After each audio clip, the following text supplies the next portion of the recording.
Daria Berenato here with AfterBuzz TV in Costa Mesa, California for RFA 21 with the one and only Kenny Johnson. Kenny Johnson, because that's what Jay Tan named me, and I gotta go with that. I stand corrected. He's with us today because he's on behind the camera, so no one can see him. But we're gonna honor him with that nickname. We're gonna honor you with Kenny Johnson. Sorry, AfterBuzz, if you don't like the profanity. Leave it out. So there was like 5 or 6 fights tonight that you were cornering for 6. Black House MMA. Yes. 6. Yes. Okay. Start us off with the first one. You had Vitor, the prelim of the night. Vitor had that first fight. It was a war. He ended up knocking his guy out, setting him in a hole. But that was a war back and forth. I don't think both of those guys don't remember the whole fight. They didn't even go 2 rounds. Both of them don't remember pieces of the fight. So there was more fights in that hit than there was in like any of the fights. They were getting after it, and they're both young. I think the one guy from Systems was 25, and Vitor was like 19 or 20. And his pro debut, were they both pro debuts? No, Vitor's was his debut, and but man, that was a war, and he came on top of that, so that's good. Our second fight, Tim, he came on top of that fight really nice. That was a good fight. He had a really good game plan going in, and good, well-rounded guy, and that was his debut fight for sure. And so he came out of that one real nice. And then we led into Khalil. Oh my God. Wow. The kick leading into the punch and set that guy in a hole too and put him to sleep.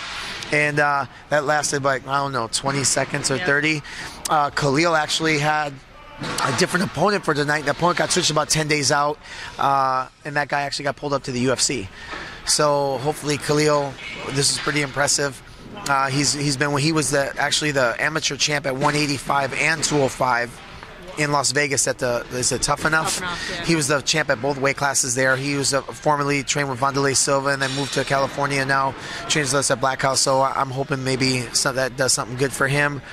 And then Altai came in and he had a good game plan coming in. The guy was really tough, man. Both of those guys warded out, and we get around the losing side of that one. I think he needs to. We're going to have to tighten up some details in that game plan. What did you see that you might need to tighten up? Because me watching it, that was the most competitive fight of the night. You know what? There was one main mistake. A couple. He kept dropping his hands.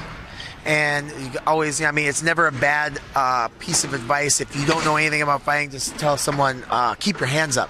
Because if you just keep your hands up, that's probably pretty good advice. Like, you don't even need to be a coach to say that. So when you're watching at home, just yell, keep your hands up. And if you're at a party, flip the chips over and say that shit, and you look like like you just came from the gym. And another thing is, as much as I love wrestling, and we know I love wrestling, he had the guy stunned or dazed. It looked like he was probably 1 or 2 or 3 punches from finishing it, and he dropped down to the leg to take him down, and it stopped him from punching him in the face more, and the guy gets a little rest and gets to recover. So I think that's a couple things, and one more is just the backing up. You got to keep the pressure on more, and keeping your hands up. When you get hit enough, you don't want to go forward anymore. So I think he came to win. He had a good game plan coming in. He tried to execute, but there's a couple little things in the middle. So that didn't work itself out. Was his cardio a problem, or did you think it was late in the round and they were both kind of tired? I think with Vitor, I'll go back. Altai, I think I got to ask him, like what I always ask my fighters to do is, I can tell you what I saw. Like, you looked a little tired, you were backing up, this happened. But then they can come back and say, man, I got hit in the face so hard, I didn't know my own name. And I can go, oh, that's why you were backing up and circling and whatever. But so they have to go. I always say, you look tired, you had your hands down, this happened. You stayed against the cage. Why did you go for a takedown instead of punching them out with 3 more punches? I can tell that's what we saw from here. Then I always ask them to go home, take a couple days to relax, watch the video, and then you tell me what you were thinking in the fight, so I know what you were thinking. Right. Not what I know what I saw. What were you thinking? Did you get hit? I didn't know. Were you dazed? It's very important to feedback this way. Then I can change the training. Some people are like, you know what? I was just being lazy. I was being a pussy. So then in training, I can identify that, and then we have like a hot button or like a shock or dog collar that we use at Black House, and then I shock them when they're being a lazy pussy. So that's why our guys have come to fight. Altai, I think maybe another thing too. Maybe I have to ask them, how is their weight cut? The weight cut's important. I know Vitor had to cut a bunch of weight. I know Altai cuts a little bit of weight. So I have to ask them, was weight cutting a factor? And so whenever I see somebody that I know can go 5, 6, 7 rounds, 5 legitimate with killers, and we're going into a 3-round fight, in addition to nerves, in addition to getting hit, I always ask, how was the weight cut? Did you feel a little off because it gives me data to, how to coach them for the next time, not only in the ring, outside the ring, at home, to girlfriend, how they walk their dog, anything that's going to make them a better fighter. And then after that, we had Bruno Fazzato up against a super scrappy guy, and he's a high-level jiu-jitsu guy, and he was holding his own standing, and the guy hit a beautiful uppercut like between the hands, so nice, and just stunned him, and it was over from there. There was no recovering from that. He tried to get his bearings and grab on, but he just kept hitting him. And, he got clipped with that one. There's really not a lot you can say about that one. Yeah, that's not a bad loss in anybody's book, I don't think. You just get clipped, and, Bruno trained really hard for that, and he's a super nice guy. His cardio is good. Worked his striking. I was surprised he stayed as long striking as he did, but he got clipped with that uppercut. It didn't even feel good for me. So, it's hard to know what to change with that because he just got caught. And that's the one variable I always tell the guys, okay, you give your last minute instructions, and then you sit in the corner, and then you think to yourself, I hope he doesn't get hit with any lucky punches. I don't know what's lucky or not. It's lucky when you get hit with some you didn't see. That was real lucky, like, which one you hit me?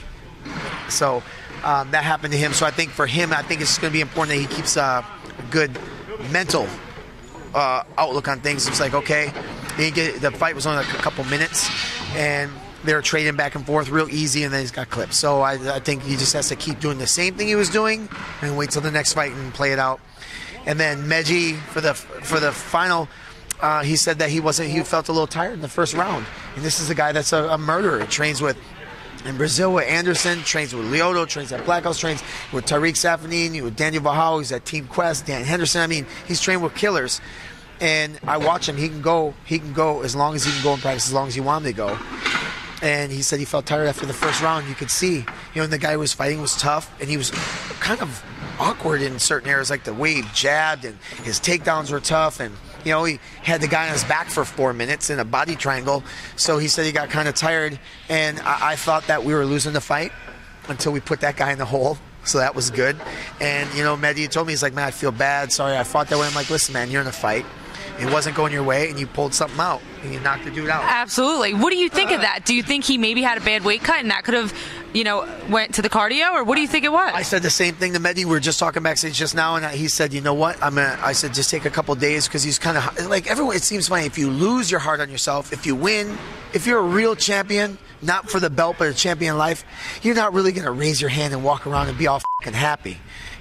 That's so you can go to the bar and get some hot wings. Those guys are all happy. But like, he's back there thinking, what do I got to do? I'm going to go to the gym on Monday. I'm going to do this. I'm like, well, I think you better take a couple days, sleep with your belt, take pictures with it, pet it. Like, how you have that pet rock, or an egg you don't want to break. Just take the belt with you, take it to the bar, take it to, your grandma's house, wherever you got to do. And then Monday, you look at the fight and start writing down, what did you do right, what did you do wrong, what did you feel, watch the fight, did you get hit so hard that you couldn't function, were you just tired off the bat, was it nerves, is it a 5-round fight and you were worried about whatever, I don't know. I know that was in the corner, and I had me, it was Czech Congo, Pedro Munoz, and Daniel Vahau. So there's 17 different languages we could speak. I don't even forgot that I spoke English. I'm like telling the Portuguese guy, hey, tell him to do this, but he speaks perfectly English. So I'm like, I got lost in the language. I was like, tell him to do this. And then one of the times when he's in the body triangle, he's like right at the post next to us. He's looking at me and he's holding the guy's arm. He's like looking at me like, what's the next instruction? I'm like, fuck, he's got a body triangle on. Let me consult my jiu-jitsu coach. I was like, hey, Pedro, what do you think? And Pedro's like, I looked at him, I was like, calm. Well, there's one factor in common between all of your guys. It's that they respect their coaching. All the Black House guys have that in common. I think, in all of us respect the fighters. So we put in a lot of hard work. We try to train hard. We try to play hard. We try to have fun. Not like tonight, we have 6 guys. I remember, a few RFAs ago, we had 7 guys on the card. 6 and 1 girl. And almost 6 of them are all in the UFC now. So we had 7 guys signed to the UFC. 3 of them were the champions in the league. They're all in the UFC. And so we train really hard, and we try to have a good time outside of that. I don't want to see anyone lose. Like someone said, how was your night? Oh, he won 4. I'm like, yeah, but we lost 2. I feel bad for the guys that lost. But the guys that won, they did a great job. We really not only with the coaching, but with the training, with the outside the coaching, having fun. It's really important that we train as a team and we respect each other, because you get in these situations, they got a list. Their list, they have, okay, you can have 3 corners. So you got the 3 people you want to listen to most in life. And none of them is your mom, none of them is your dad, none of them is your girl. Sometimes they are, but most of the time they're not. So you got to pick somebody outside your network that you've grown up with and only listen to, and they got to trust you. So you have to put that time in with them. So you got to bleed in the trenches with them, and you earn that trust and you earn that respect. And I think that you have to be that close so you understand. They understand when you tell them something, they blindly will follow it. And a lot of people aren't gonna. You tell them something, they're like, no, I know better. And that's what you work out in the training. And so we have a really good rapport, and all the guys that come to Black House are really serious. And we have different levels of guys, from just starting amateurs, pro debuts, amateur debuts, to UFC champs. So everything went very well. Thanks for RFA to have everybody. Ed Suarez obviously put on another good show. And Daria, J Tan, you can't see him. Mr. J. Buzz, bingo. Thank you, Kenny Mother Effing Johnson. There you go. Man. You definitely have a great rapport over at Black House, and you proved it tonight. So congratulations to you, your coaches, and all your guys, definitely. We will have him on AfterBuzz soon in the studio. He's like a regular. We're going to make him a regular at AfterBuzz. I wonder, where are you training wrestling?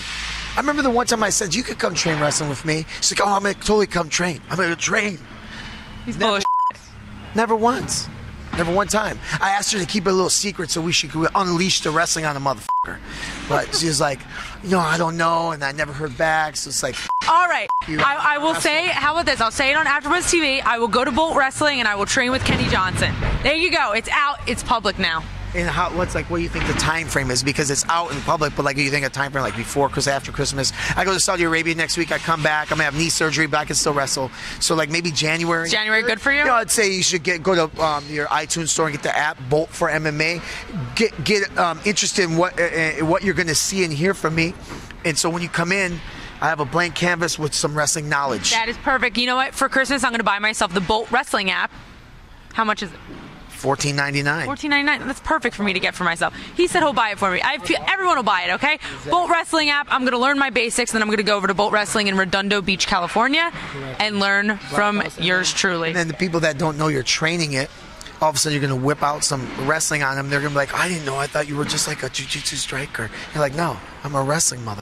I'm a wrestler. There you go, guys. All right, guys, we got to head out because it's getting late. J Tan wrestles. He does the fake Japanese stuff. Hey. It's not fake. We will buzz you later.